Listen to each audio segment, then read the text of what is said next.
There are large question marks hanging over the European market so far as trade is concerned, but what are the prospects? We're talking to Lore Buscher, who's the Regional Director for the HKTDC in Europe. Laura, thanks very much indeed for joining us. And I think the main country that people are really looking at so far as trade is concerned is, of course, Germany. What are the prospects that we have in Germany, and what is the sentiment amongst German consumers?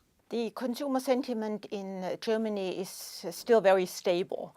It seems that the German consumers have not been affected as badly as the other neighboring countries in Europe. And in fact, it was private consumption coupled with a good export performance, which made Germany to have economic growth last year of 3%, which is quite remarkable under these adverse circumstances in Europe. So what is it that Germans actually buy at the moment? Are they still buying electronic goods? Are they still buying jewelry and things like that? All the kind of light industrial goods that Hong Kong can offer? Yes, they do. I mean, in the telecommunication sector, I would say the smartphone, of course, is still very popular and the sales are constantly rising. Smartphones as well as tablets, of course. Electrical appliances also have a good potential. The consumers here look at the energy efficiency very much, and they are quite prepared to exchange an old model for a new model to save on energy and to reduce their electricity bill. And that's the German market, but what about other markets in Europe as well? Are there other possibilities in other markets, or are they looking fairly gloomy? Southern Europe, in fact, looks rather gloomy. From Portugal, Spain, Italy, Greece, they are all in recession at the moment. France is in stagnation.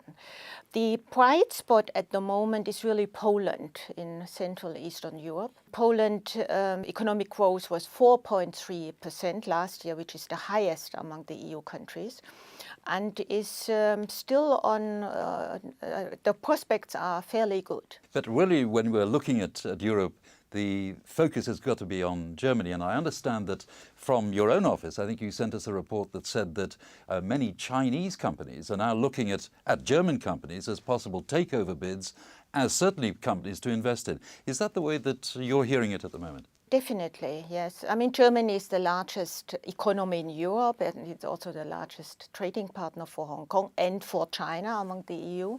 The Chinese companies are looking for technology in Germany. German companies, of course, also are looking for partnerships with Chinese companies to possibly enter into the Chinese market.